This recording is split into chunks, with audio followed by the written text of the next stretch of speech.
Hi, welcome back to our YouTube channel on IELTS tips, and this is Tony from Amal Jyothi Stepwey IELTS Academy. Last week we learned about the importance of using two different languages for graphs. If you have not attended my previous class, please make sure you watch that video before you attend this class. So the importance of different languages for graphs. We discussed that graphs can be presented in two forms, that is dynamic form and static form. A dynamic data is presented over a period of time, and a static data is presented with reference to 1 year or no year. One time period or no time period. So today I am going to give you certain techniques on how to write these graphs. I will be mainly focusing on static group, and what should be the content and what should be the technique we use to write these content. So, before start writing graphs, the first responsibility of yours is to understand the type of data that is given.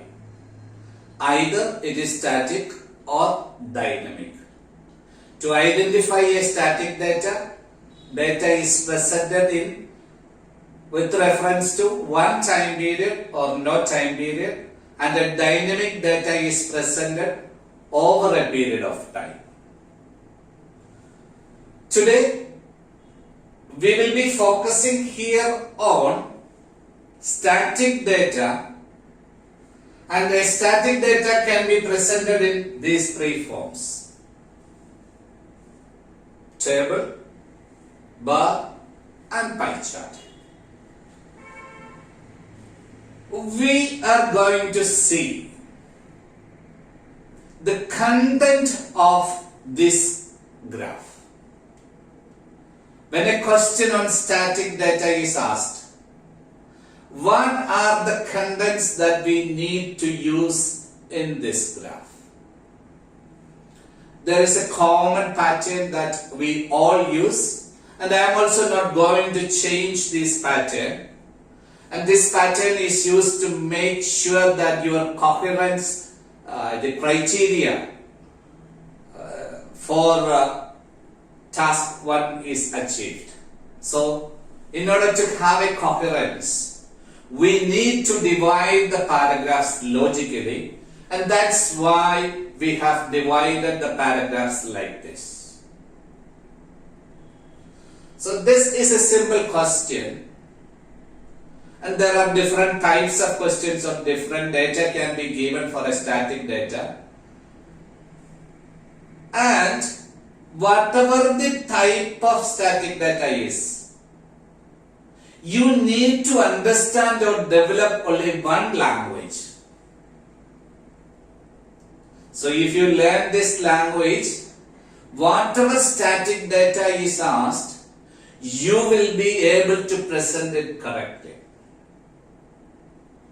So what is the first thing?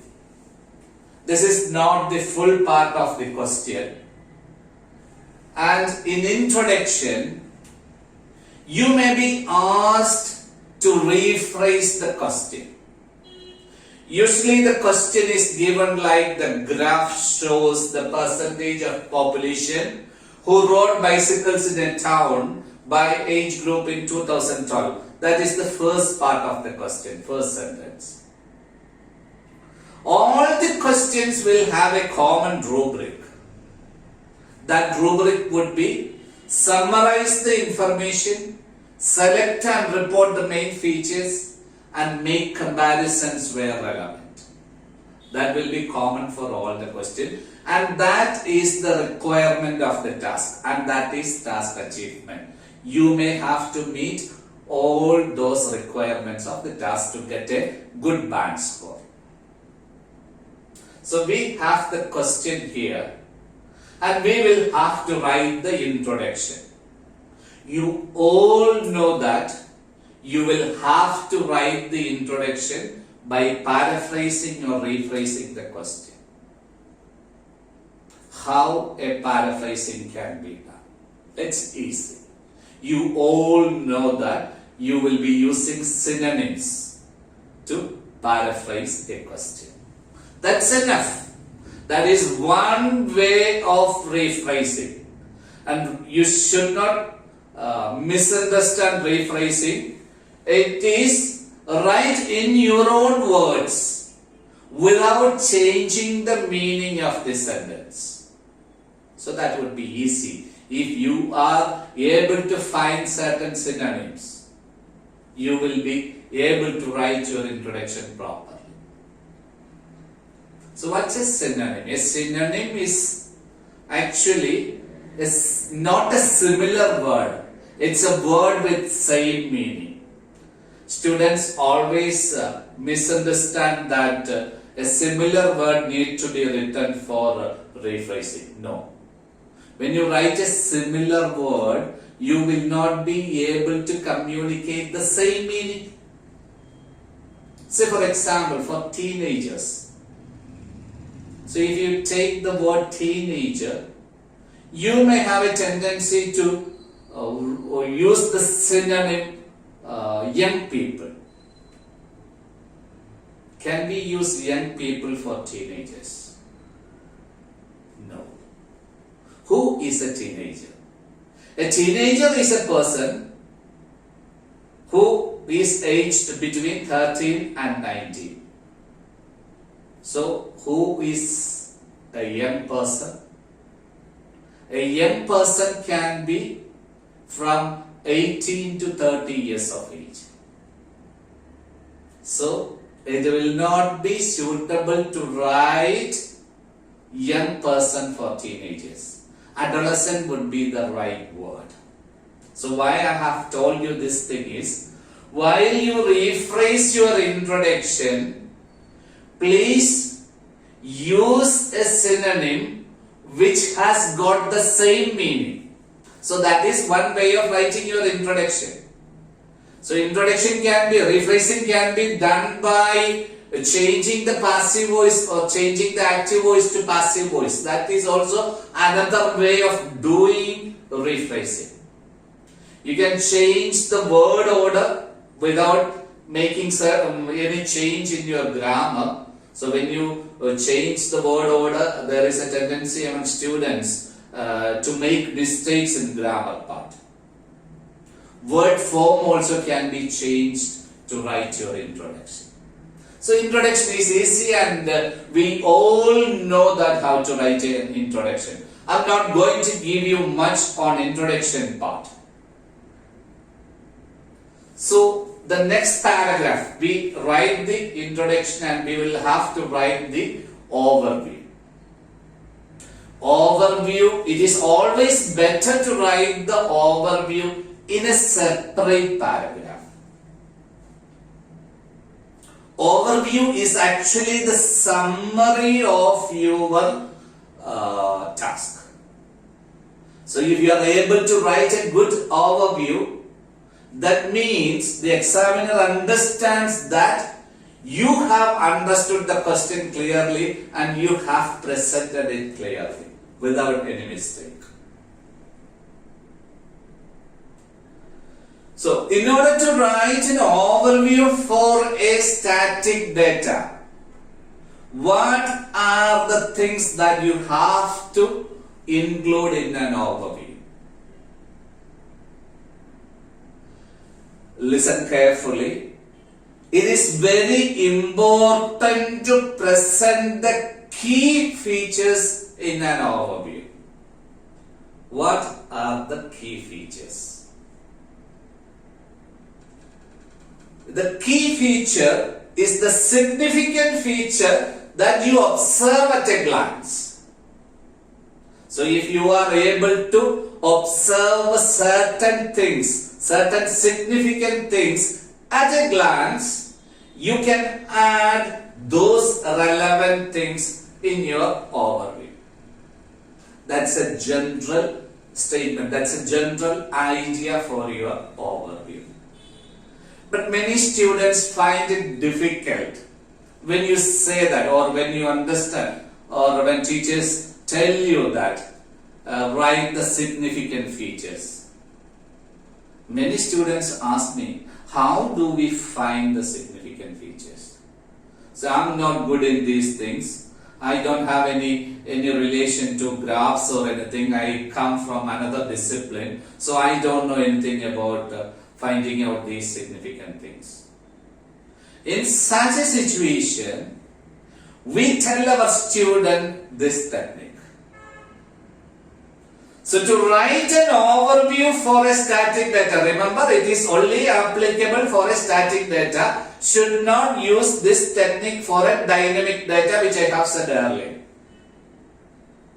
So the technique for writing overview for a static data, which is presented in these three forms with reference to only 1 year, you will have to look for the highest and lowest values. So an overview. What should you look in for an overview? Listen carefully. Look for the highest and lowest values in the graph.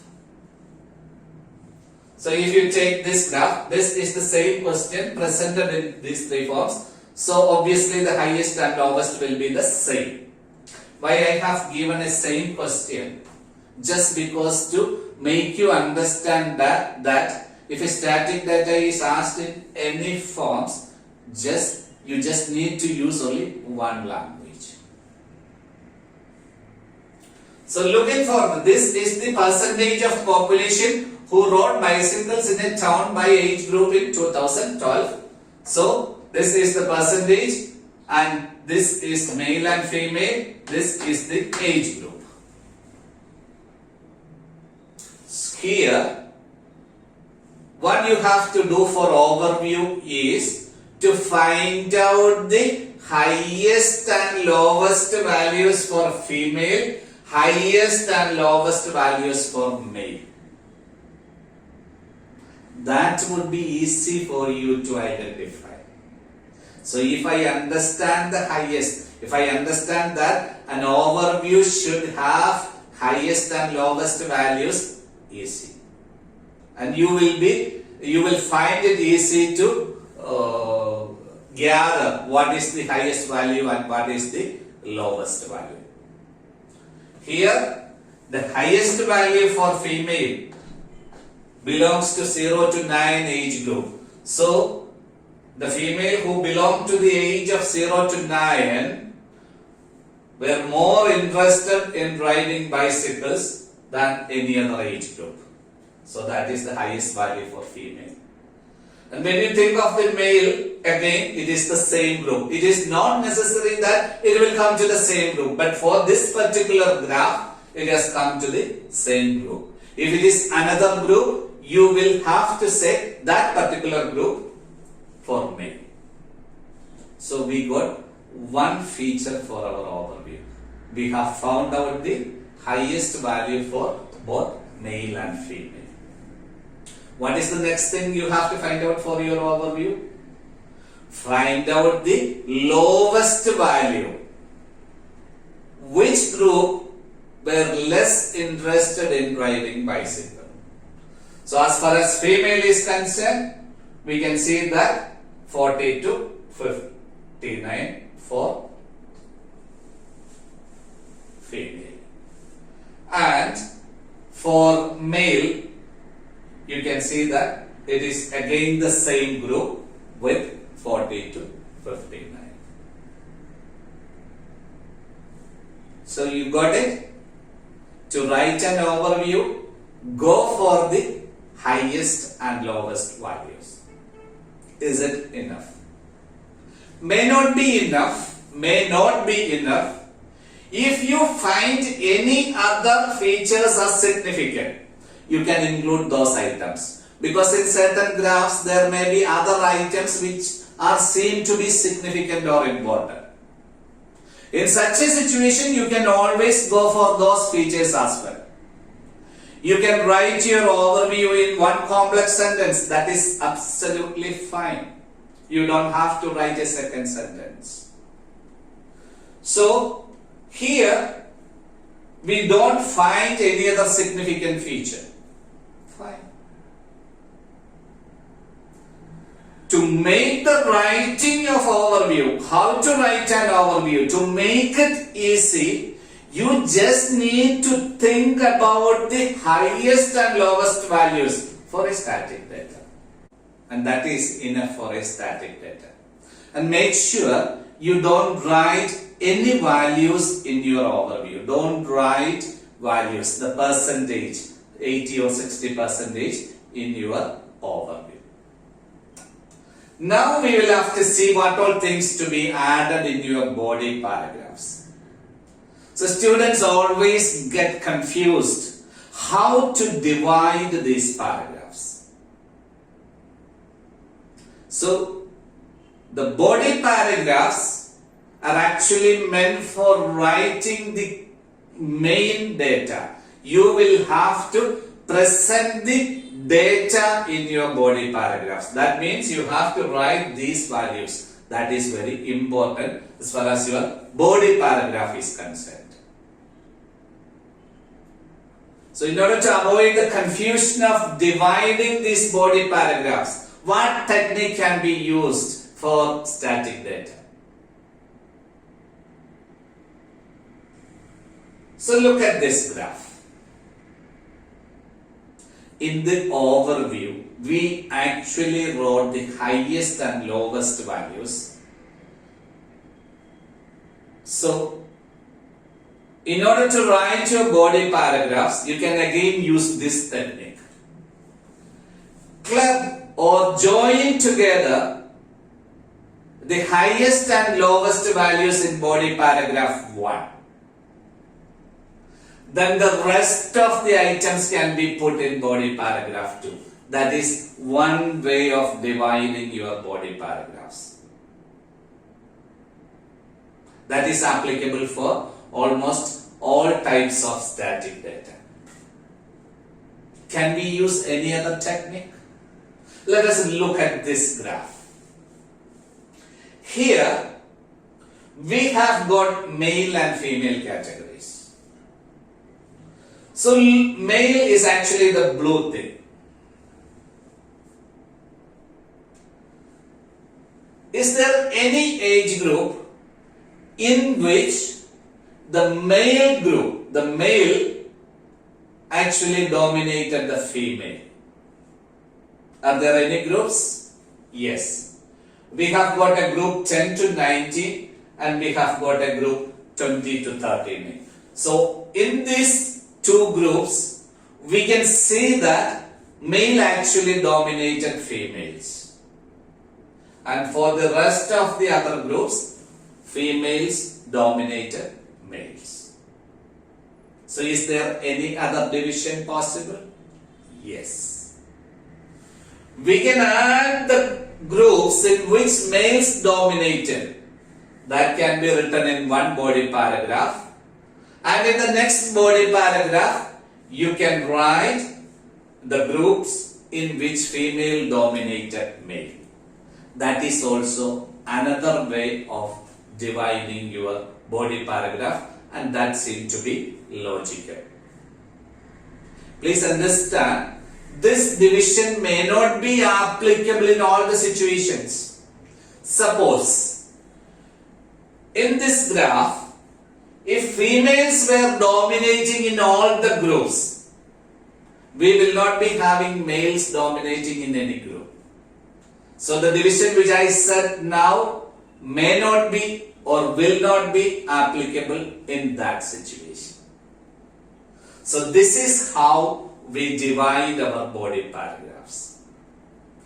I'm not going to give you a model of these graphs here, because it is just given to you to make you understand the concepts or the techniques that we can use to write a static data. So if you like my video, please like it and share it. And please subscribe our channel and click the bell button to get notification on our further tips.